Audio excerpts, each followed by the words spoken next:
നിങ്ങളുടെ favourite shows ഇനി ഒരിക്കലും മിസ്സാവില്ല. ഇപ്പോൾ C5 കാണും നിങ്ങളുടെ ഫേവറേറ്റ് ഷോസ് തികച്ചും സൗജന്യമായി. വിവാഹകാര്യത്തിൽ ഞങ്ങൾക്ക് മാത്രമായി ഒരു തീരുമാനം എടുക്കാൻ സാധിക്കില്ല. അതിന് ഋഷിയുടെ സമ്മതം കൂടി വേണം. അതിന് മറ്റുള്ള തടസ്സങ്ങളൊന്നും ഞങ്ങളുടെ ഭാഗത്തില്ല, അല്ലേ മഹേട്ട? അതെ അതെ, ഋഷി സമ്മതിച്ച പിന്നെ നമുക്കൊന്നും നോക്കാനില്ല.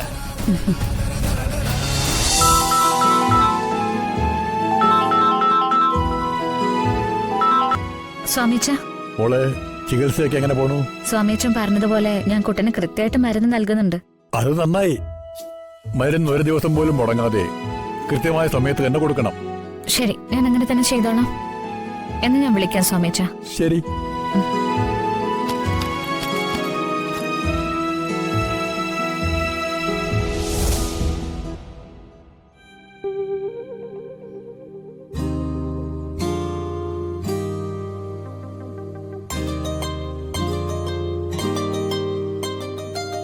ഇന്നലെ ഇയാള് വല്ലാത്ത റൊമാൻറ്റിക് മൂഡിലായിരുന്നല്ലോ. അതെ, ഞാൻ അന്യ പെൺകുട്ടിയോടല്ല റൊമാൻറ്റിക് ആയത്, എന്റെ പെണ്ണിനോടാ, എന്റെ ഭാര്യയോട്. എന്റെ ഭാര്യയെ പ്രണയിക്കുന്നതിൽ ഇവിടെ ആർക്കാ കുഴപ്പം? ഓഹോ, അപ്പൊ കാര്യങ്ങൾ അതുവരേക്ക് എത്തിയോ? എന്നെ സംബന്ധിച്ചിടത്തോളം ക്ഷേത്രത്തിൽ വെച്ചിട്ട് നെക്ലസ് ചാർത്തിയതോടെ മനസ്സിൽ നമ്മുടെ വിവാഹം നടന്നു കഴിഞ്ഞു. നമ്മുടെ കാര്യം എത്രയും പെട്ടെന്ന് ദേവികേച്ചി അറിയിക്കണം. ആരറിയിക്കും? എനിക്ക് ചേച്ചിയോട് ഇതിനെ കുറിച്ച് സംസാരിക്കാനായിട്ട് ബുദ്ധിമുട്ടുണ്ട്. ഉടനെ ദേവിക ചേച്ചി അറിയിച്ചേ പറ്റൂ. ഉടനെ അറിയിക്കണം, ഇല്ലെങ്കിൽ അവിചാരിതമായ എന്തോ കുഴപ്പങ്ങൾ സംഭവിക്കുന്നു എന്റെ മനസ്സ് പറയുന്നു.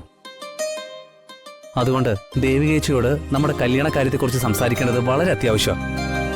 ഒന്നും ചിന്തിക്കണ്ട, ഗോപിക ഇപ്പൊ തന്നെ ചേച്ചിയെ വിളിച്ച് കാര്യം പറ. അയ്യോ, അതിനെനിക്ക് പറ്റില്ല ഋഷി. ഞാൻ എങ്ങനെയാ ചേച്ചിയോട് പറയാ? പ്ലീസ് ഋഷി, ഇപ്പൊ എന്നെ നിർബന്ധിക്കരുത്. ഞാൻ പറയാം, അതിന് പറ്റിയൊരു അവസരം വരട്ടെ. No no no no no no. അവസരം നോക്കിയിരുന്നാൽ അത് അപകടമാവും. അല്ല, തനിക്ക് പ്രയാസമാണെങ്കിൽ താൻ നമ്പർ ഇതാ, ഞാൻ ചേച്ചിയോട് പറയാം. എനിക്കൊരു പ്രയാസമില്ല. അത് വേണ്ട ഋഷി, പ്ലീസ് ഇപ്പൊ വേണ്ട. അല്ല, ചേച്ചിയുടെ നമ്പറല്ലേ ചോദിക്കുന്നത്? വേണ്ട ഋഷി, ഇപ്പൊ വേണ്ട. താൻ ഇങ്ങോട്ട് തന്നെ. ഋഷി, ഋഷി, ചേച്ചി ഇപ്പൊ സ്കൂളിലായിരിക്കും. ഞാൻ സംസാരിച്ചോളാം. താൻ മാറി. ഋഷി മാറ്.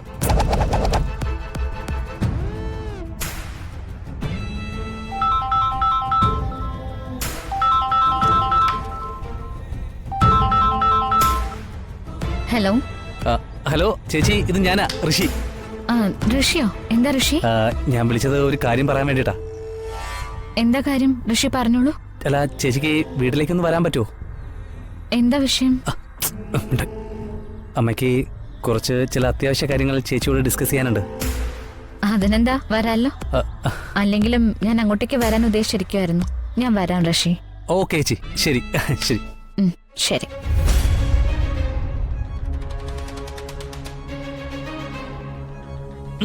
ചേച്ചി വരാൻ സമ്മതിച്ചിട്ടുണ്ട്. ചേച്ചി വരും. വരട്ടെ, അപ്പൊ ഞാൻ കാര്യങ്ങൾ കൃത്യമായിട്ട് അവതരിപ്പിച്ചോളാം. അയ്യോ ഋഷി, എന്നെ ശരിക്കും കുടുക്കിയിരിക്കാം. കൊടുക്കണമല്ലോ.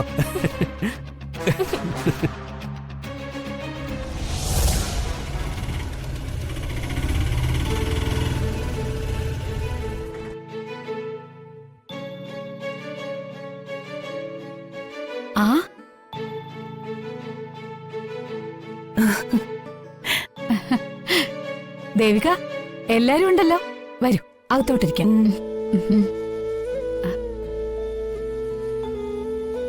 വാ, ഇരിക്കും.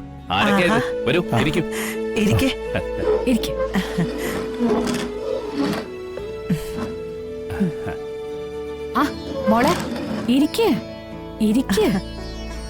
മോളെ. പിന്നെ എന്തൊക്കെയുണ്ട് വിശേഷം?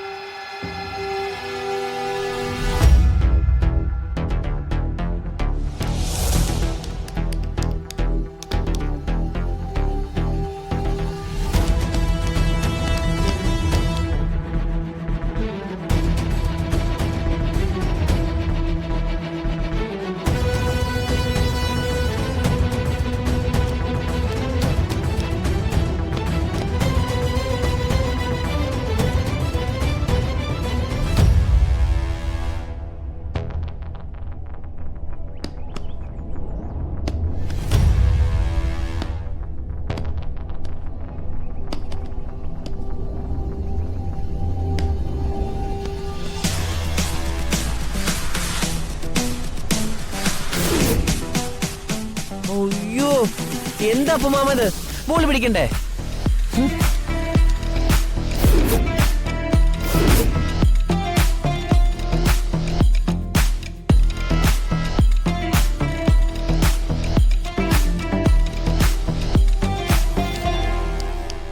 എന്താ അപ്പൊ മാമ, അപ്പമാന് ഫുട്ബോൾ കളിക്കാൻ അറിയില്ലേ?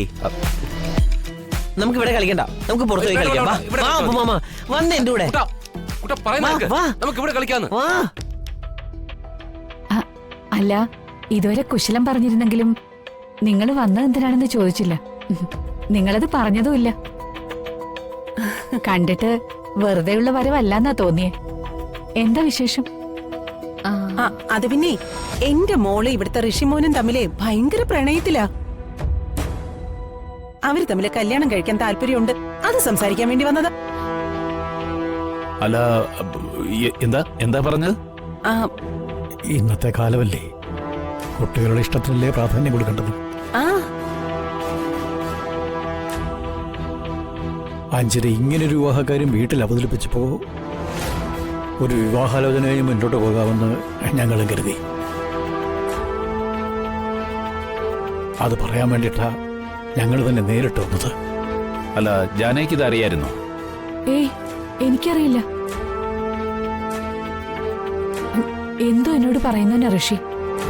പക്ഷേ ഇക്കാര്യത്തിൽ അവനൊരു ചെറിയ സൂചന പോലും തന്നിട്ടില്ല. എനിക്ക് വേണമെങ്കിൽ സ്കൂളിൽ വെച്ചത് മാഡത്തിനോട് പറയാമായിരുന്നു. പക്ഷെ അതല്ലല്ലോ മര്യാദ. ഞാൻ ഇതൊക്കെ പ്രതീക്ഷിച്ച തന്നെയാ. അഞ്ജിത എന്റെ ചികിത്സയ്ക്കായി ഇവിടെ വരുമ്പോ അവളും ഋഷിയും തമ്മിലുള്ള വർത്താനവും പെരുമാറ്റവും അന്നേ ഞാൻ ശ്രദ്ധിച്ചിരുന്നു. അന്നേ ഉള്ളിൽ എനിക്കൊരു സംശയം തോന്നിയതാ. ഇപ്പൊ അത് സത്യമായി. അപ്പോ ഇതുമായിട്ട് നമുക്ക് മുന്നോട്ട് പോവാല്ലേ? അഭിപ്രായം എന്തായാലും അത് തുറന്നു പറയണം മാഡം. ദേവിയെക്കുറിച്ച് ഞങ്ങൾക്ക് നല്ലതേ പറയാനുള്ളൂ. ഞങ്ങളത് ഇവിടെ സംസാരിക്കുകയും ചെയ്തു. ദേവിക മികച്ചൊരു അധ്യാപികയാ. ഞങ്ങളുടെ സ്കൂളിന്റെ നിലവാരം ഉയർത്തിയത് ദേവികയുടെ കഠിന പ്രയത്ന. പോരാത്തതിന് ദേവികയുടെ സ്വഭാവ ഗുണം അതെനിക്ക് വളരെ ഇഷ്ടാ. കുടുംബത്തിൽ പിറന്നവർക്ക് ഇങ്ങനെയുള്ള സ്വഭാവ ഗുണങ്ങളൊക്കെ കിട്ടും. അതുകൊണ്ട് തന്നെ ദേവികയുടെ അനിയത്തിയും ദേവികയെപ്പോലെ നല്ലൊരു കുട്ടിയാണെന്ന് കരുതാം. അവളും മോശക്കാരി ഒന്നും അല്ല ജാനകി.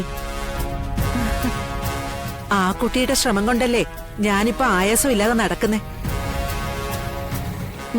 അത് ശരിയാ, അതിന് മോളെ പ്രത്യേകം അഭിനന്ദിക്കണം.